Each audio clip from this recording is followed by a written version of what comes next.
Здравейте хора, камерата започна да снима. Някакви коли минават около мене и аз не ставам да снимам, защото хем съм претрупан, хем не ми е удобно да снимам. Погледнете. Значи, взел съм, не знам защо ще ви кажа какво съм взел. В момента е някъде към 2:14. Еми да. Пожелавам си... Какво си пожелавам? Не, няма да го кажа на влога, защото няма да се спомня. Така. Не знам вие дали когато стане примерно 13, дали си пожелавате нещо, но да си пожелавам, защото мисля, че става вярно. Да, не съм добре такова. Взел съм си фурнети. Мама имаше рожден ден. Кога имаш рожден? Май петъка се падаш. Петък или неделя. Радославе. Петък. Но съм тъп. Петък. Имаш рожден ден, обаче сега ще го празнувам събота. И съм взел така балони и някакви реснички, такива където са с задължение и някакви такива празненства. Взел съм и фъстъци. Най-много да ги изтърва всичките неща. Подарък и още не е дошъл. Не знам какво се случва. Нито известие съм ви пратил, нито абсолютно нищо. Пак трябваше. Поръчах го петък. В последния момент.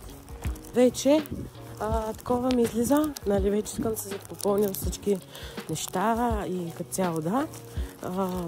И ми излиза, пратката ви ще бъде доставено 2 работни дни. 2. Значи са го променили. Аз казвам, добре, то няма много голям проблем. Мисля, че и мама няма да има. Мина една седмица. И още дори нито известие къде е, нито известие дали е в Твърдица. Аз съм го поръчал в офиса до Твърдица. Там е офис на Еконт. На Еконт не възстигали, аз вече съм бърквам тотално. Здравейте, приятели, в момента отивам до магазина. Маля, там има гълъби. Отдя ги нарекоха гугутки и почнахме наново нарочно. Ето там има гугутки. Гълъби, опа. Гълъби. Там има гълъби. Ето съм на магазина. Здравейте, приятели, ходих до магазина. Тук си 1000 неща. Ще ги опитваме и ще им дам оценка в... Чакай да кажа Wi-Fi. Във влога ще ги опитваме и ще даваме оценки. И отивам да се срещна на поляната с Давид. Като цяло. Той ма чака там вече от по 1 час и да. Макар че скоро трябва да си ходим, да си взимаме праткещите, да се прибираме. Така, здравейте, приятели. Отново мъкни бе. За 10-ти път ви казвам здрасти. Сега ще ви покажем разбитата поляна, която вече е разбита, затова не снимаме вече тук. А снимаме на по-голямата и по-луксозната като цяло. Него и Давид, който лежи на пясъчника. Ето я и поляната, че да кажа, бараката. Мокни! Ето тук, между другото, имаше едно кученце, когато снимахме, той идваше при нас. Бараката е разбита и защо не снимаме тук, а снимаме там. По-често. Сега ще ви покажем какво има тук. Ще ви разходим в нашите местоопитания. Не шегувам се. Просто ще ви разходим тук.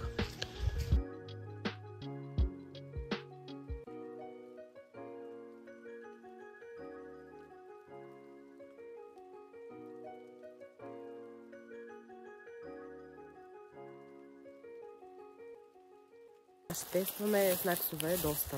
Не доста силно казвам, но 2. Ти не може да броиш, бе, 2 са.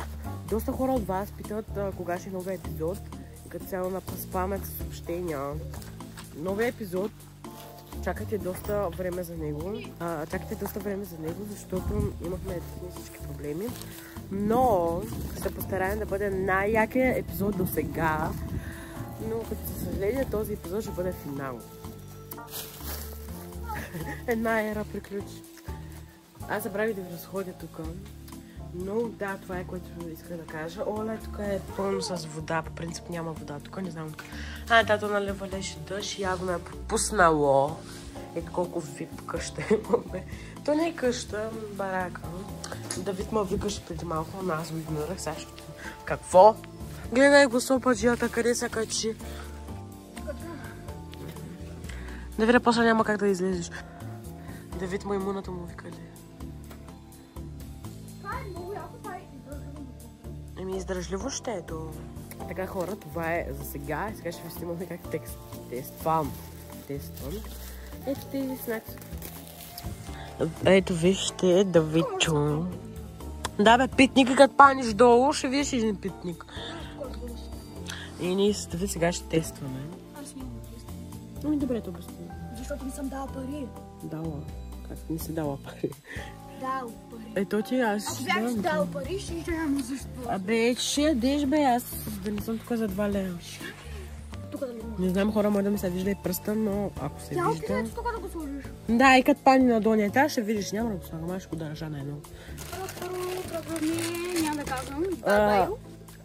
Да кажем бай-байо. Но ето това, то ти вече го каза да каже.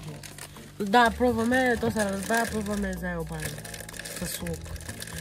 Просто ще кажем каква оценка го даваме. Толкова. Ако имаше повече, нали, ако имаше повече вкус, ако имаше повече вкус, ще да бъде много по-вкусен.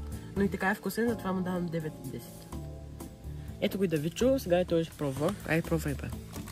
Не знам, виждаш ли се? Виждаш се. Кажи си истинската оценка. Ама, да, но 8-10.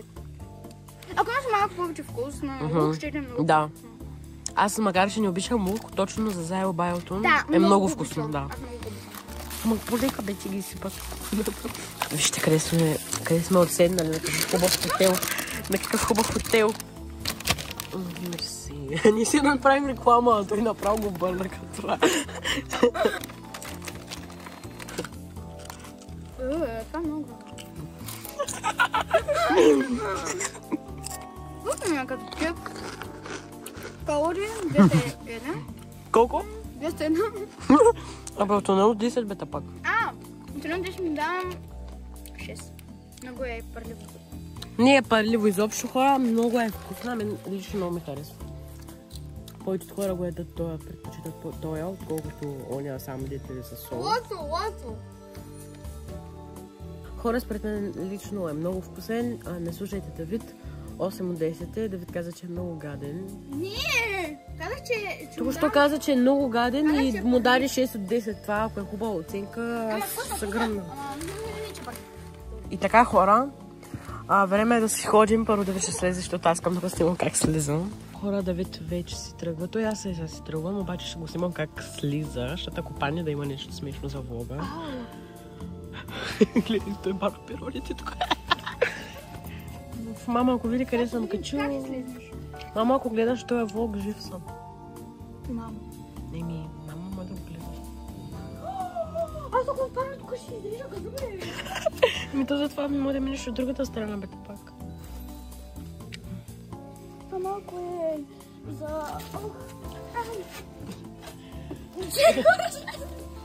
Хора, слезна ли това? Да, слезна. Аз ще тръгвам. Чао! Това беше от мен.